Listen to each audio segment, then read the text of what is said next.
matière de colonisation avait conclu hâtivement non seulement à une sorte d'incapacité congénitale du peuple zaïrois, mais également démontré par là que l'indépendance des pays neufs était une mauvaise opération.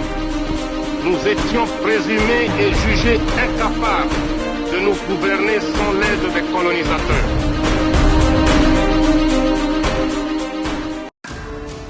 Bonjour à tous et bienvenue dans l'analyse. Au sommaire, l'Union africaine nomme Edem Kodjo comme facilitateur du dialogue inclusif de Joseph Kabila. Amnesty International condamne le Congo sur les conditions d'exploitation du cobalt. De notre page de divers, bien fournie, qui bouclera cette édition. Bonjour Kerwin. Bonjour à tous et au nom de Maïso.com, je vous salue chaleureusement. Vous remarquez que Mikolo yo analyse Zalakite, c'était tout simplement dû au fait que Nazalaki surmené et Basenga Kingana joua moins repos. Yangwana après une semaine de repos bien mérité, Nazonge Libino avec plaisir. Désolé pour un désagrément oyo et créé que pa nabino boye que Maïso.com. Azonge Libino, fidèle au poste. Pour nous joindre biso, comme d'habitude, numéro à téléphone nabiso Zali 0033 758 469 414. Merci Nabasi Tignon so oyo barele akabiso. Kamoto Center oyo Zali think tanks munene chez Dr Florent Pamoun à Londres. Aujourd'hui par exemple VAC Radio, Radio Lisolo, Radio Bendele, Congo10.com, Hot 243, ainsi de suite. Basit Baza Ebele, Oyo Barele Arabiso, merci Mingi Nabango, et surtout, merci pour la fidélité Nabango. Ok, notre premier sujet, l'Union africaine a nommé M. Edem Kodjo comme facilitateur du dialogue inclusif à Joseph Kabila. Disposant d'un commentaire. Edem Kodjo, Oyo Azali, ancien sous-secrétaire général, il y a OUA, Organisation de l'Unité Africaine, Koko ya Union Africaine. Oyo Azali, ancien premier ministre togolais. Azali nommé par Madame Dlamini Zuma, Oyo Azali, secrétaire général de l'Union Africaine, comme étant facilitateur, il y a dialogue inclusif, Oyo Joseph Kabila a convoqué. Alors, d'emblée, ce que a commentaire à ça les alliés que Joseph Kabila a tindaki mutu na New York ake nomona Ban Ki-moon pour Ban Ki-moon a nommé atindelaye facilitateur pour le dialogue. Pendant que bazalaki cause la réponse à New York, tomoni monsieur Saïd Djinit, envoyé spécial à Ban Ki-moon na région à Grand Lac, à Leki, à Megi Kosolana, batu de gauche à droite. Apparemment, mission na zalaki échec et organisation régionale pour Union africaine. Ils allaient organisation régionale par rapport à l'Organisation des Nations Unies à reprendre la main et à nommer Edem Kodjo. Edem Kodjo oyo ba nommé azali mutumo wa yebi Congo pour l'époque Zaïre ayaka pe ba médiation et il n'a pas une bonne image à la classe politique congolaise. Mais yé mon copé soki ba lobby bata la parcours na ye Azali, ancien premier ministre, il y a dictateur, Oyo Babengi et Yadema. Oyo, moi nanaya remplaça yepe Azali dictateur. Ce qui Azalaka démocrate, ça se saurait. Donc on ne peut pas être une de pièces maîtresses. Il y a dictature na Togo et Koya Kosa la facilitation pour na Batu trouver une solution démocratique na pays Moussousou. C'est toloba dichotomique en fait. C'est-à-dire eloko yo sala ke pa na yote mais ozo sala ngo malamu libanda. Wana première observation par rapport na ye monsieur Edem Kodjo. Deuxième observation, Azali envoyé par secrétaire général de l'Union africaine, Madame Zuma, ex-Madame Zuma. D'ailleurs, à Garda Kombo na ye malgré que ba divorça. Et toyebi que Zuma Azali na intérêt moko énorme yena neveu na ye na Congo. Yangwana to monaka même comment l'Afrique du Sud a participé na makambo o etali Congo, généralement pas forcément toujours du côté de la population, mais atalaka d'abord intérêt économique naïe. D'ailleurs, les États n'ont pas d'amis, ils n'ont que des intérêts.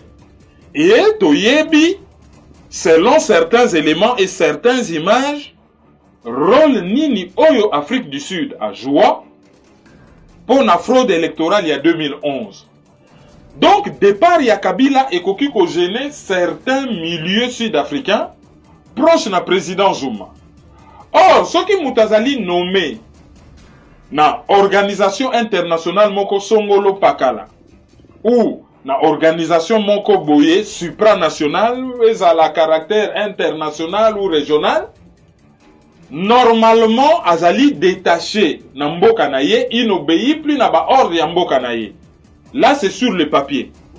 Mais concrètement, Moutou azali na facilité à entrer en contact na ba milieu moko boye pour na aller ki sa agenda moko boye.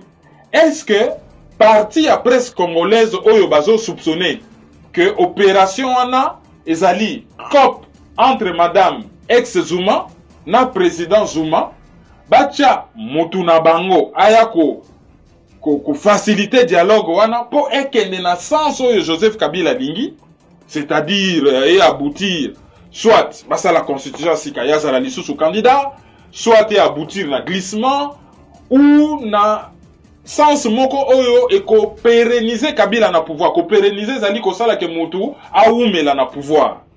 Alors, est-ce que ezali ba soupçon ezali fondé te nenge une partie après ce congolais bazo kanisa ke non Kabila en difficulté a solo na mutu na ye Jacob Zuma a solo na ex mwasi na ye alobi ah c'est otindi anglophone bon c'est un peu compliqué to benga Edem Kojo o ya yebi pays wana bien oyo pe ayebi système ya Union africaine bien, c'est un ancien vice-secrétaire général, donc bazwaka ye mingi po na ba mission ya facilitation, ba bons offices, ba négociation à gauche et à droite, ye aya asa la facilitation de telle sorte que ba intérêt à Joseph Kabila est à la préserver, parce que qui dit ba intérêt à Joseph Kabila ezali pe ba intérêt à Jacob Zuma.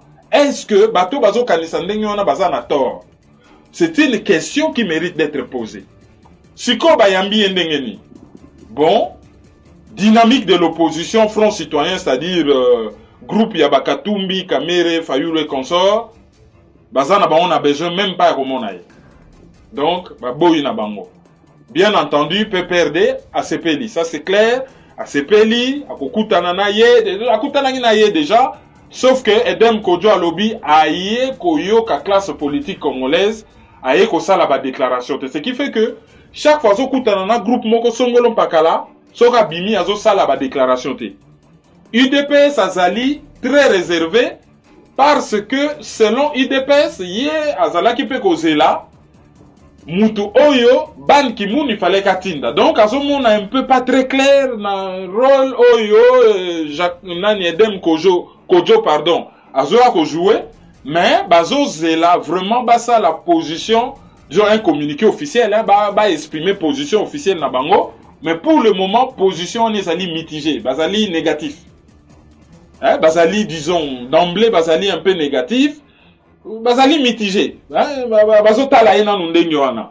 Le temps que basala communiqué moko à caractère général.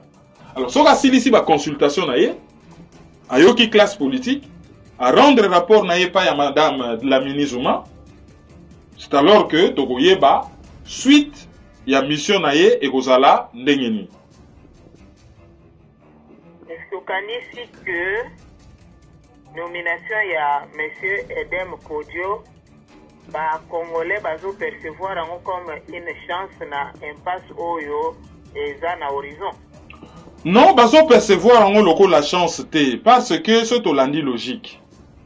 Tozana mboka izana constitution. Pourquoi que c'est la constitution ce que soit arrangé d'intérêt à PPRD? Awa ba sénateur ba glissa. Tango question et tout namaki et pas ya cour constitutionnelle. Tout de suite ba injonction. Ba nommé ba commissaire spéciaux pour na ba diriger ba province à Siki Salami. Solution oyo constitution est proposée. Tout ça pour na ko arranger PPRD. Mais tango question et tout nami na parlement sur ordre, disons, règlement d'ordre intérieur.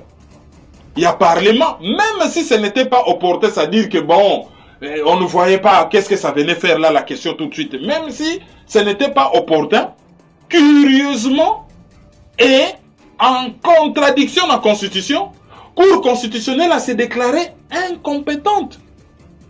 Pourquoi? Parce que pour répondre à la question, on a ce que tali, réponse on a qu'ils la forcément contre l'intérêt à PPRD. C'est-à-dire, Cour wana ezali impartialité, ezali partial. Alors, dialogue comme il a la chance, ce qui constitution ezali clair. Vous voyez, au sali des mandats nayo successifs, ce qui va élire bien entendu. Et s'il y a olongo kei, pourquoi qu'on luka une solution extra-constitutionnelle na likambo oyo constitution et ses répondre. Pour dialogue wane bimeli wapi, c'est une solution extra-constitutionnelle. Bache liyo biloko nandaku na yo, dresser mesa ya tout, entrée, plat de résistance, dessert, ozana ba boisson, nyonso tout, repas succulent complet. Ba yebisi yo olia. Mais au lieu de répondre, on a dit yo comment lukaka solution non bon lokola ngai na moni boye il faut que nous luka solution que nous lia libanda. Oko que nous lia libanda so biloko ça nanda kote. Biloko ça nanda ko raison nini oyo ozo que nous la libanda. Voilà, donc ils ont chance. Ce qui est à la que Makambouana ezali créé de toutes pièces. Pour nengezo bimana ezali neti pyromane pompier. Mutu yemoko atumbindaku pyromane et yemoko pompier alinya bomamoto. Donc ce qui peut perdre quand Joseph Kabila basalaki makambo dans les règles de l'art. Ndengi makambo salamaka. Il n'y a pas besoin de dialogue, il n'y a pas besoin ce qui peut dialoguer, il y aura la guerre, mais qui va provoquer la guerre? Constitution lobby des mandats, c'est fini. Alors, solution extra-constitutionnelle, wana eza déjà bien dit. Et dialogue, wana ndenge ezokende pe clarté. Tala ndenge positionnement comme salama. Les batu nyonso ba observateur averti bazo mona que PPRD za na ko couler, 27 partis ba uti ko rejoindre PPRD. Ba ko créer nini? Ce qui dialogue et salami, plus 27 partis, chaque parti faut payer sa ba participant. Bazo augmenter nombre de participants na quand la majorité présidentielle pour 27 partis ba adhérer na majorité présidentielle. Mais bato peut ba adhérer wana, ba adhérer na condition nini? Est-ce que ça là qui instantané? Est-ce que ba pesa qui bango quelque chose? Est-ce que ba adhérer parce que ba trouver ba solution na makamamboka ou bien ba adhérer pour na ba positionnement politique personnel. Donc nomination Edem Kodio wana ezali nango comme on dit une tempête dans un verre d'eau. Un non-événement parce que ezo kende na sens d'intérêt à PPRD oyo une bonne partie à la population na une bonne partie à la classe politique bazana yango d'accord te. Ok, na deuxième sujet, Amnesty International est condamné Congo sur la condition d'exploitation na cobalt. Commentaire na yo pe analyse. Organisation à défense et à droits de l'homme, Amnesty International, babimisa qui rapport moko il y a 4 jours à peu près. Ba médias francophones basalela qui ont large diffusion, notamment Moutu Amnesty International à l'écart qui na RFI, à l'écart qui na France 24. À lobby, Congo, c'est le plus gros producteur y a cobalt dans le monde. Ba source misusu ba lobby 40% ba réserve mondiale, ba source misusu ba lobby 60%. Mais entre 40 à 60% de réserve mondiale. Basala kanayango ba batterie ya ba pareil nyonso yo à part coltan oyo basale la kanayango ba processeur ya ba biloko nyonso à nouvelle technologie mais ba batterie na yango ba batterie ya ba car ba batterie ya ba téléphone portable ya ba ordinateur ou ya ba pareil nyonso esale la ka ba batterie esale la ka cobalt. Et ba lobby ba condition ya exploitation ya cobalt wana na Congo na Katanga c'est tellement catastrophique qu'on ne peut plus fermer les yeux.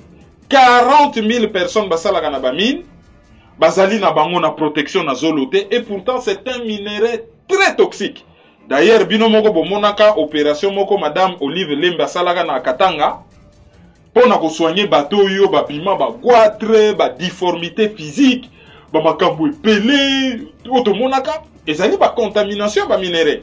Bazo za la contaminer na ba minéraux. Alors, bazo employer d'abord bana mike ebele ole bana wana ba kene l'école bazali kokita na kati ya ba mine sans protection. Baza na bango na protection na monoko te, baza na ba botte te, baza na ba gant te, et bazali ko s'intoxiquer. Alors, bango bazo senga na ba entreprise, ba tangi ba entreprise o nyonso to yebi ba kombo, Samsung, Apple, nini, o nyonso bazali na carte électronique, bazo senga na bango, ba fongola miso, puisque ça ne peut pas continuer ainsi. Alors, selon bango tango ba ngene ko trouver ba entreprise, bango ba wangani ke bango ba koki koyeba te po elandaka circuit moko compliqué et bimi na katanga et koti na ba véhicule et zui ba bateau allez et se retrouver na Chine et na Chine kuna entreprise na entreprise atindi yango et pa ya usine oyo ba fabriquer la kaye ba biloko na ye po ndenge to yebi ba téléphone ba nini et ko sa nango ya ba américain ya ba suédois ya ba finnois finlandais ou finnois je pense. Au mona, bazo fabriquer sur place, mais bazo fabriquer en Chine. Alors, bazo prétendre qu'il y a un problème de traçabilité. Il y a porte-parole. Il y a Amnesty International à lobby. Tango bazoaka, ba mesure sur ba diamant. Comme par hasard, ba entreprise wana ba komaka capable ya ko tracer que minerai oyo, ezali minerai de sang et bomisa bato pour l'exploitation nango et wutaki boye et lekaki boye et komaki boye. Pour la cobalt, bazo sa l'assemblant comme on a été donc Amnesty International, azo senga, non seulement l'autorité congolaise, ba trouver ba mesure, ba namike ba tika kosala na ba mine, ba imposer ba conditions de travail décent, ba za la protéger, ba casque et tout ça, mais bazo senga pe que texte moko international et zouama pour na ko tracer ba minéraux wana, ba société o bazo utiliser yango ba yeba que minéraux wana ezali minéraux moko oyo ezo sala ba dégâts sur l'environnement, sur les dégâts sociaux, dégâts sur l'environnement et que traçabilité est là. Alors, réponse y a mende, bazo menele bango, gouvernement na bango guerre économique, balingi ba éliminer le plus gros producteur ya cobalt, hein, peut-être pour ba matsabakuru. En tout cas, selon ye, bazo menele bango guerre économique. Et le roi totangi comme on a été profité, boye bi ambassadeur britannique Graham Zebede à Lubaka que mbongo ya budget à Congo et que naga mingi na ko assurer train de vie à l'État. Présidence azana budget à l'éducation nationale, gouvernement ce qui parlement azana budget à koleka santé. Et que ba Congolais lutte contre la pauvreté, ba vivaka na mbongo ya diaspora, ba ONG na aide internationale et que gouvernement na bango et pesaka 550 millions de dollars par an. Deuxième contributeur après les États-Unis pour lutter contre la pauvreté, pour faire vivre la population.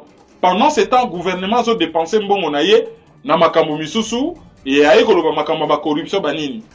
Mende azalaki na rencontre mona bata parti politique naye a lobby bako somba bangote, c'est-à-dire bako somba ba congolais au gouvernement te na 550 millions de dollars.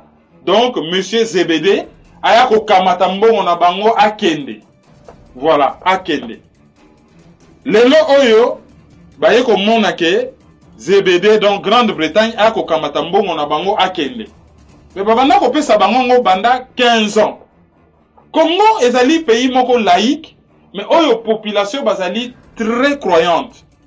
Et ba croyaka notamment la Bible. Bible lobi la main qui donne est supérieure à la main qui reçoit. Yo soko zala ka liboko kaka boy, ba pesa yo. Mais mutu azopesa yo ako se permettre lobby akangela yo po osengaka mingi ozali responsable te. Un grand pays lokola wana bazali na budget moko il y a 3 sociétés Ethiopian Airlines. Et dont la moitié pour Ethiopian Airlines budget na bango au chiffre d'affaires na bango ezali 2 milliards 39 millions de dollars. Surtout ça na budget entre 6 et 8 milliards de dollars dont la moitié est Wutaka Libanda. Donc, ce que tu as vu la moitié, donc tu as 2 budgets à société, il y a aviation, il y a pays moko africain pas très riche. Oyo, kaka deux budgets il y a ba société so ezaki mibale budget ya les deux sociétés wana nde budget ya Congo mais toko vivre ndenge nini na corruption avec tout donc au lieu aloba avec mépris que ako kamata mbongo na bango bakende il fallait ba bosser ba lutter contre corruption que lelo oyo na bomengo na biso to avoisiner budget Angola lorsqu'Angola a dépassé 50 milliards ceux qui tokoma ki ata 30 milliards peut-être on aurait moins besoin ya batouana. Alors ba déclaration azo sala ya on a monaka même l'émission moko bazo tuna chez okitundu ba question azo répondre avec Dédé Alobi bazo lo ba pauvreté ça makasi bani nazo répondre que le gouvernement ne va pas aller à Masina ko kablo mbongo na nzela. Est-ce que basenga ki au monde basenga ki no kabambongo na nzela ou basenga ki bango ba travailler bien batu baza na misala et batu va se faire payer par leur boulot à la sueur de leur front. Basenga ki au monde voilà. Ba politicien irresponsable hein, ba réponse moko irresponsable. Sauf ba comme lobela bango, c'est ils ont mal géré, ils ont échoué. Yango wana basali ko se retrouver na ba ka oyo ke ba bazo tenir bango ba propos ya Marco wana. Tukesi ko na page ba divers toko banda na sango ya mawa mort de Marie Misamou. Marie Misamou azali une très grande chanteuse religieuse. Azali actrice, azali couturière. Côté chante, oyebi bien, une très belle voix, ayembagane tazo lela, banze momoko interpella. Côté couture, toyebi talent na ye po yemoko a dessinaka pe atongaka bilamba oya lataka na ba concert. Côté actrice, toyebi talent na ye, a tourna na ba théâtre na groupe Sinar ki ya Calais, mais a tourna pe na série moko bien na film moko na Félix Oazekwa. Donc c'est une très bonne actrice. Azali oto bengaka na français iconoclaste. Iconoclaste ezali mutu oyo azwaka amarchaka contre-courant sur le plan culturel. Alors, tango ba chanteur chrétien bazo tia bokabwani. Bango musique ya lola, ba misusu musique profane ya masumu ya mokili. Ye azalaki ko établir ba pont entre ba chanteur dite chrétienne au babetaka soi-disant musique ya lola avec même clé du sol que batamukili, les mêmes instruments fabriqués par des non-chrétiens, synthétiseurs Yamaha fabriqués par des shinto japonais. Okomona bazana bango asimbi na ye micro fabriqué par un non-chrétien mais mabine uta na lola moi ba justificatif moko bidon. Azalaki ko établir pont entre bango na ba musicien mususu on azalaki en bon terme na Koffi Olomide, Fally Ipupa, Werason, Félix Oazekwa, Fabregas d'ailleurs ba rendre ye hommage. Donc sur ce plan so batali musique chrétienne azalaka iconoclaste. Et après on a raconté toutes sortes d'histoires sur sa vie. Oyezali vie na ye strictement privée. Et tali mutute na Congo toza na police des mœurs te. Chacun mène sa vie comme il entend. Chacun gère son corps comme il attend. Pour vérité à vie à Moutezaka à Moutouayebi. Parce que là on raconte par exemple l'histoire que bon, elle a été mariée, Moubali a été en Angola, allez, Ali Mouanaye. Sikoyo, bazo considérer que Azali marié, donc moyen babali ça y est, les sous-soutés en attendant Moubali Ali Mouan. Or, bah, yébite que na code de la famille Nabiso, ceux qui pendant 2 ans complets, je n'ai plus l'article sous les yeux, n'a évité ceux qui va changer yango. Ceux qui pendant 2 ans complets, pour une raison ou une autre, beaucoup qui consommer mariage, mariage n'est qu'on la considérer comme mort. Tout employé par terme moko général, simple moutonnier ça qu'on considérer. Donc, elle était libre de se remarier, mais batu oyo basali ba intégriste, ba rigoriste, une interprétation ce qui en dengeni ya Bible, ah non, il y a koki ko balate. Mais c'est une grande dame qui mène sa vie comme elle entend. Alors, tout ce qui se dit sur elle, ngai, la seule explication que j'ai, c'est que les Congolais est mal à l'aise avec la réussite. Comme on a jeune dame, ou moi si, il y a 42 ans, à Tongi, villa naye, na quartier à bien, moi 2-3 étages, moi voiture à bien, standing moko boye, les gens ne sont pas habitués. Toi, on a pays moko oyo, la réussite dérange. Les États-Unis, les gens sont libres de parler de l'argent. Ah, je touche, remarqué, dans les États-Unis, lorsqu'on parle, ils parlent facilement de leur salaire. Ils n'ont pas de problème dans Bozui. Par contre, en France, ce que vous affiché Bozui, au moins mingi, ça dérange. Vous remarquez même dans les médias, la Bernard Tapia, il y a un milieu un peu modeste, avec un guinda, côté politique. Pas propre.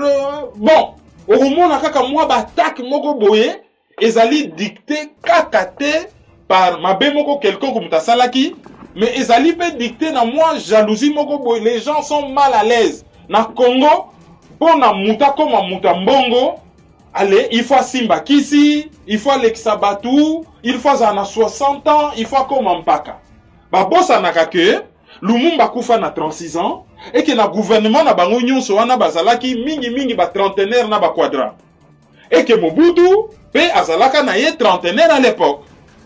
Kabila en kotaka na pouvoir, il avait 29 ans. Et que na ba payé belé au mona 18 ans, 19 ans, 20 ans, 25 ans, Moutaza déjà na projet de vie, à ça investir na pierre, c'est-à-dire à ça na moi appartement, à ça na moi moyen de transport. Moi je pense que ce qui gêne Botala, même Kofi Olomide, on peut lui dire ma benaye tout. Mais ce qui gêne beaucoup chez Kofi, c'est le fait que parmi les premiers Ali Moutou Oyo a compris que il faut vivre bien, il faut Zanandaku, Villa, Mwakara bien et il ne s'en cachait pas. Donc quelque part, ezali pe problème ya jalousie. Alors, eloko nini liwa ya Marie Misamwe ko susciter les biso. Dozana ba média belé. To se randa ki hommage na RFI, Roger Muntu randa ki hommage moko munene lobby, to salaki na Papi Mboma, Ilunga Mwana Bute, Ngai, Magique Wawina, et puis Olivier Boléa. Je ne sais pas si on a bossé ni mutu parmi ba Congolais, mais ba musu bazalaki. Ozomona ki hommage zalaki vraiment Afrique Mobimba. C'est quelqu'un qui était très aimé. Mais de l'autre côté, ba Congolais, certains Congolais, on ne se fixe plus de limites lorsqu'il s'agit à co-exploiter l'Iwayamo. Et là, quoi, Liboso? Na droit, tozali na auto bengaka, droit à la protection de l'image d'autrui. Ogo kanga mutu photo te sans permission na ye, et au publier yango, surtout ça. C'est interdit. Soko ke na concert oko kanga photo, na concert ezali po na yo, po na usage moko privé. Na concert. Ou bozalaki yona musicien on a ne longi. Mais oza na droite ko kangi musicien photo na concert au publier on a journal moko boy. Des fois même publication na Facebook oyo yoza na kati ya photo te bon o kangi kaka musicien moko photo o tchango na Facebook sans permission na ye akoki ko landela yo. A plus forte raison et bembe.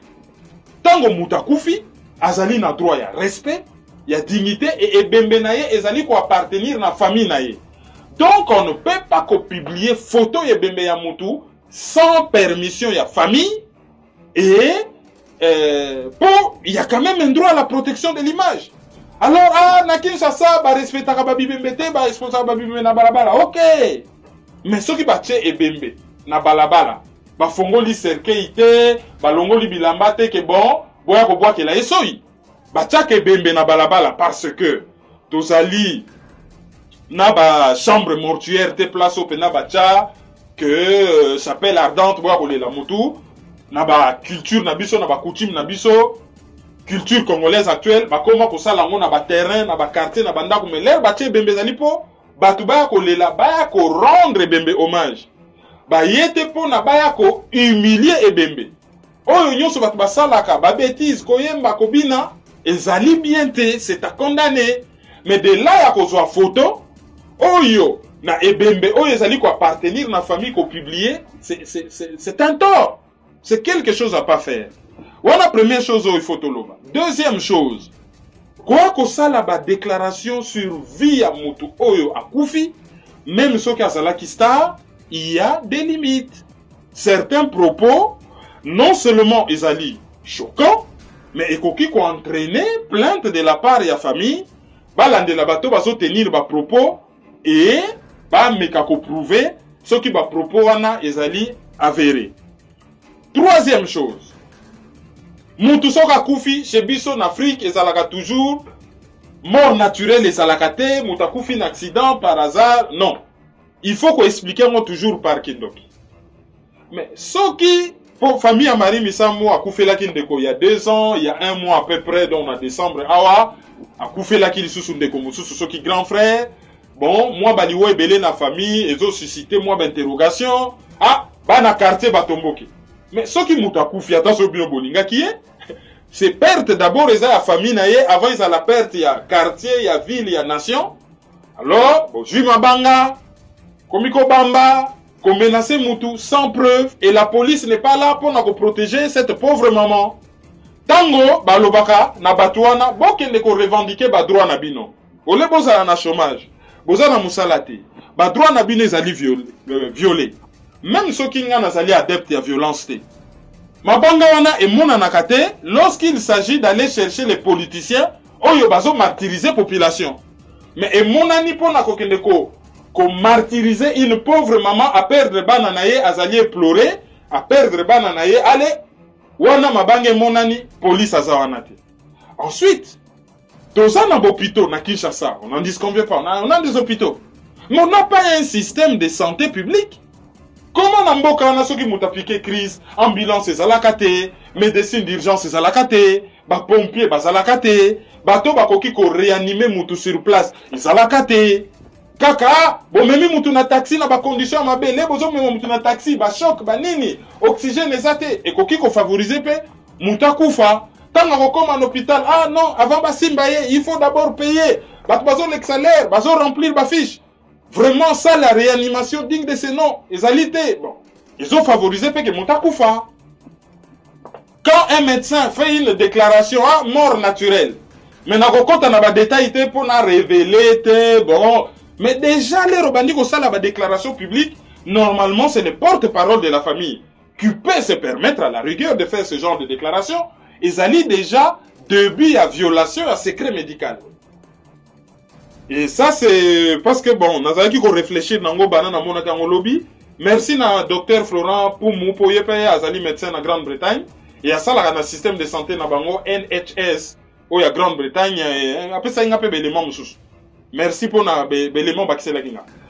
Donc, tous ces autres là que il faut payer Congo et se doter d'un système, il y a médecine d'urgence, et globalement, dans le système, il y a santé publique qui peut se faire face à accident, catastrophe naturelle, épidémie. Il faut tout ça là dans le système, on a pas tout, kokufa, et ça lui peut facile. Et après, Likambo Kaka ya mutu vivant. Bon, association moga malongate, ils ont ça là qui est accompagné batou, moi assurance malongate, ceux qui m'ont akoufi, l'impression qu'on a, on dirait, comme où est les bembe, ou moi récupération, comme ça la massime bembe, tout ça, c'est pas bien. Donc, bato site internet, Marie Misamou akoufi, mais bon se servir na ebembe na yete, pour na kosala buzz, ou n'a qu'on récupérer ba vue. C'est immoral. Liwa ezali likamona pas si c'est immoral, vraiment un peu d'humanité. Pour niveau au makamwane comme c'est vraiment grave. Enfin, mo oyo makambo oyo na Congo soki mutakufi kindoki. OK. Et ça na coutume na biso ou na culture na biso mutakufa de façon naturelle. Mais de là, il y a qu'on pointer tribu moko boye que bangonde batu baleki kindoki. Ah manyanga boye, ah manyanga boye. Est-ce que mutu azana unité de mesure pona ko lobake manyanga baleki peut-être ba tribu mususu Congo na kindoki. Mo wana kindoki za na ba langue nyonso Congo, ba dialecte nyonso Congo. Donc tribalisme o ya ko pointer batu, ezana mutu moko te o ya sa mesura quantité kindoki ya ba tribu nyonso Congo. Oyo aza na ba statistique combien ya bato oyo baliamaka na chaque tribu po aya ko pointer ba manyanga na misapi manyanga wana ezali tribalisme totika. Eleki na liwa ya maître Kamanda Wakamanda. Ben juste qu'on signaler que maître Kamanda Wakamanda akufi azalaka 3 fois ministre des Affaires étrangères sous gouvernement Mobutu. Et c'est une personnalité politique connue. et l'autre tokoki ko retenir sur yé ezali que azali na la plus grande record, il y a la plus grande distinction dans la faculté à droit et à Inikin. Donc c'était quelqu'un d'extrêmement intelligent. Mais pour quel résultat? Voilà. Bango l'époque na bango bazwaka chance. Batanga na mbongo à l'État. L'État aida bango. Mais en retour, qu'est-ce qu'ils ont fait pour le pays? Rien du tout. Soko tali bilan na bango. Rien du tout. Et bazo kende, il n'y a pas de mémoire, il n'y a rien du tout. Un intellectuel de cet acabit, Akoufi, qu'est-ce qu'il a écrit comme livre? Oh yo, tokoki ko retenir. Surtout pour nato yeba l'histoire politique ya Congo. Bango bat ba occupa ba poste politique pour nato décrypter. To wuti wapi, to za wapi, to komi wapi, to zo kende wapi. Ba sala yango te. Formé par l'argent du pays, mais va travailler pour des intérêts étrangers. Toujours les intérêts des Occidentaux. Toujours boy. Nabamboko ya bango ne fils que qu'on donner l'exemple pour nous construire une boke ezali, une maison, plus une maison, plus une maison, plus une route, plus un robinet, plus un fil électrique, et petit à petit une boutique, une petite usine boke ezokol. Chez bango na idiot fawana, qu'est-ce qu'ils ont fait? J'espère que moi, na classe Nabiso, Willy Makiashi, ou Azali vice-premier ministre, travaille. Il va rattraper les coups, non seulement à Sala Moussalane en tant que ministre, mais à utiliser paix, au Ranaye en tant que ministre, pour attirer les investisseurs vers Idiofa, Oyo et Zali Nango, un trou perdu au milieu de nulle part. Même pas une route asphaltée, même pas de l'eau. Et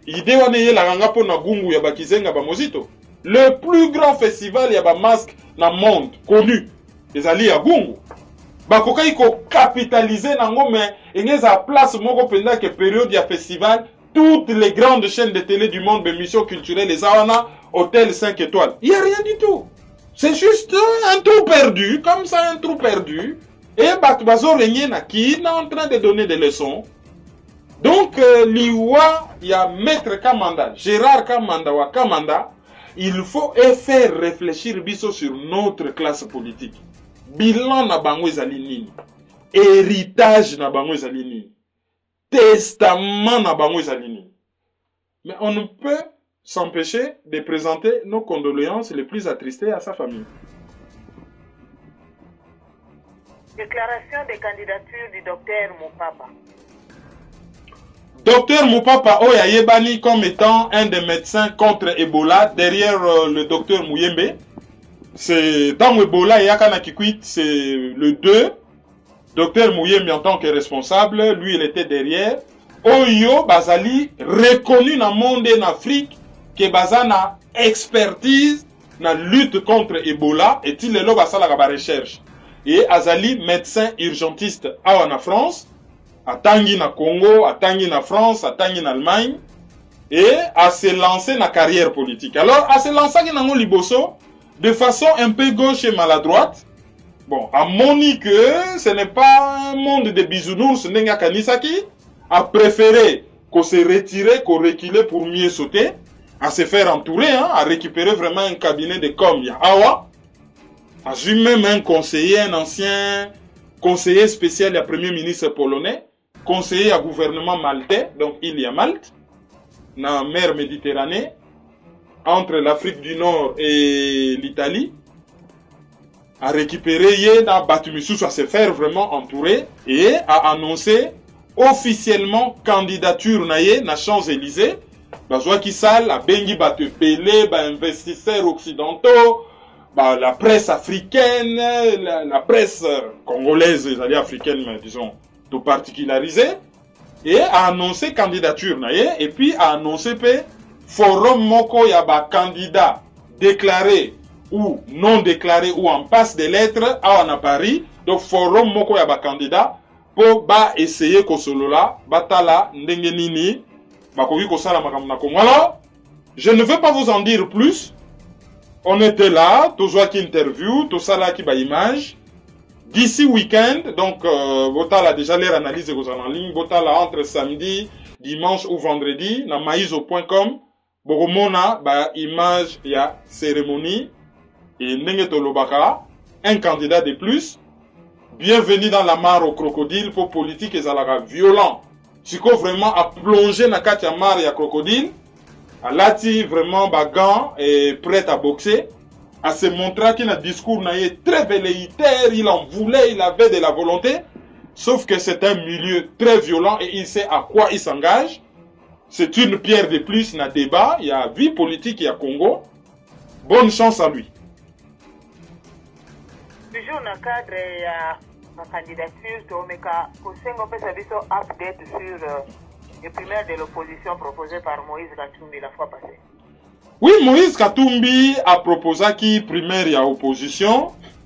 Certaines battues à Front Citoyen, mais souvent des petits partis politiques, baza d'accord na idée wana.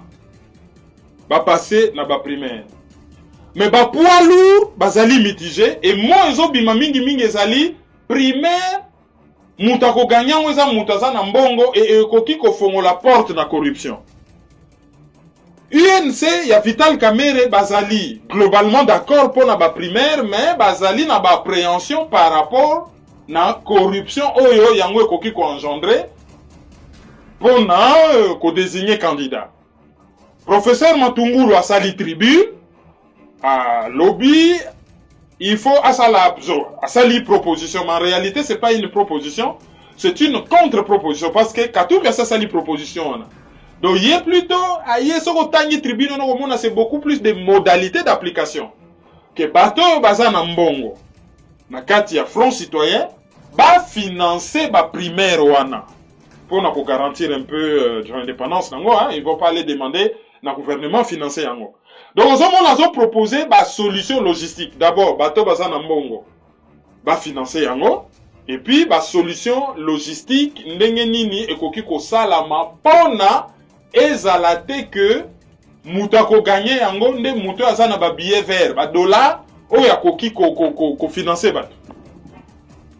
Bon. Débat ezali dans ce sens là. Il dépêche tout bon aza déjà kunate et PPRD bien entendu ezali quand opposé bon azotala yango na ndenge moko boy. Et pendant que bato continue ko débattre sur idée ya Moïse Katumbi abimisi idée ya mibale prière pendant 3 mois, tous les jours à genoux pendant 2 minutes na midi. Pour la paix au Congo. Bon, tango ye azalaka na pouvoir, batu bazalaki ko koufe belé na Goma, na Bunia, dans la province orientale. Bazalaki ko kata batu na Katanga. La société minière australienne ba ko massacrer batu na Katanga wana. Ba kenai ko massacrer batu ya Bundu dia Congo. Moïse Katumbi asenga kite batu basa la prière pour la paix et zonga. Kaka l'ère a commis na ambition présidentielle à la prière pour la paix. Généralement, ce que l'église a bâti masola politique, ah, l'église doit rester au milieu du village. Bah, on ne faut pas que la kaka na makamba ressemble là, bâti que la politique et pas un politicien. Mais dans un état laïque, tango un politicien a commencé la population a prié à genoux na midi, à là, ba discours wana zo malisu sote ke ah boti ke la makamba ressemble là et na sphère moko privé bo ramena on na sphère politique te ba réflexion on y était. Alors dans Lubumbashi apparemment c'est suivi mais ailleurs selon les échos toza nango ezali pas très suivi et PPRD pas récupérer on ndenge na ye a comme peut organiser ba prière na ye ti ko koma na yango folklorique. La paix se gagne, se mérite. Qui veut la paix prépare la guerre. La paix ezalite que batu ba kitaka genou na midi na musala batu ba kiti à genou ba komi ko sambela. Oui, prière ezali na puissance mon robot. Tokoki ko nier puissance ya prière te. Mais qu'on utilisant en politique est commis un peu folklorique et ce qui gêne c'est l'agenda en fait. Il aurait dû bandaka là. Bon, peut-être ngaka lobake non, le roi nazaki na pouvoir que payer ça laïque. Moyen à utiliser arme wanate mais si que le roi nazali sous na pouvoir te donc na commis na ba liberté ya ko utiliser moyen wana mais na pays wana Congo au lieu prière et libérer batu au lieu prière et même batu liboso to remarquer mingi prière na Congo et comment opium du peuple et moi binzambi surtout et ça lit que mboko li avancer mboka ezo reculer et former un type de citoyen irresponsable. Oyo non libiki na lola. Tant Nzambe a créé qui mutu, a créé qui pas à la heureux d'abord sur terre. Il faut travailler, il faut à la heureux. Jésus a zo même croix Simon de Cyrène alnya ko lela en kolobo na boye bisi et prend ta croix. Et qui koloba kamata ba responsabilité na yo. Mais ba yeli batu moi prière moko boyano bino fo bondi ma pauvreté pasteur aza riche. Hein libiki na lola. Et les pays ezali la situation eza nango batu faut ba agir ba défendre ba droit na bango mutu oyo alobaki rendre à César ce qui est à César, à Dieu ce qui est à Dieu. Il veut kolobaki makambo ya politique pe voilà vous regardez mon sphère politique. Alobaka te que ceux qui mboka ezali n'a pas problème bon binobo kita genobo sambela. C'est pas ce que les David, les Salomon ont fait hein. Bango tango Goliath azaka liboso azwaka lance pierre akeko bunda. Akitaka te à genoux bon. Asambelaka bien entendu vite fait, mais après il a agi. Donc il ne faut pas esouka kaka na prière. Il faut aussi que les gens agissent et que bato bazo agir bazala sincère pour le bien du Congo. Auditeur du jour. Auditeur du jour, Alelo Ezali Claudine Beloko, Paris, France.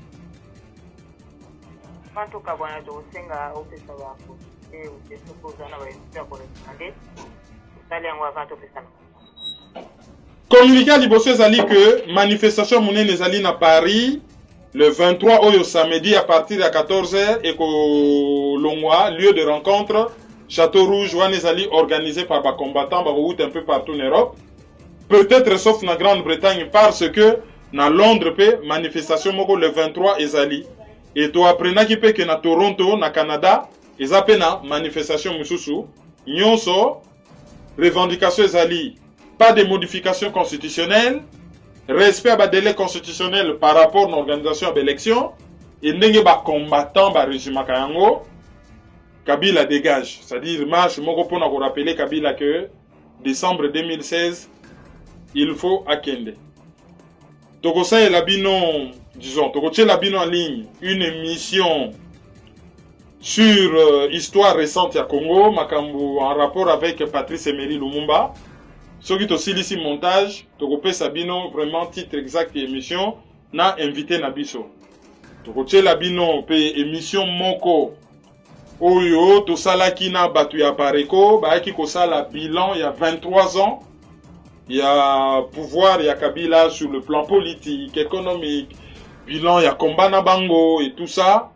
Wanape, Tokoche la bino en ligne et d'autres émissions, entre autres, Yebisi Bino, déclaration, il y a candidature, il y a Dr Moupapa na présente. Enfin bref, beaucoup tanamaïso.com, il y aura beaucoup d'émissions, na fin à semaine haute.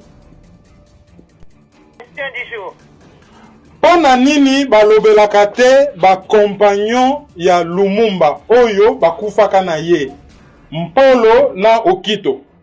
Les deux compagnons ba tortura bango ba beta bango ba kuf balobelaka bango te, on dirait ba existaka te, on dirait ba limwa na bango. Qu'est-ce qu'il faut faire pona ko réhabiliter bango? Pona nini balobelaka bango te? Injustice wana fo ezala soulever et réparer. C'est ça la question du jour d'aujourd'hui. Comme il a souka ya analyse mukolo lelo. Merci pour na tanayo, merci pour la patience à vos auditeurs. Il ne nous reste qu'à vous dire au revoir. Au revoir et bon week-end.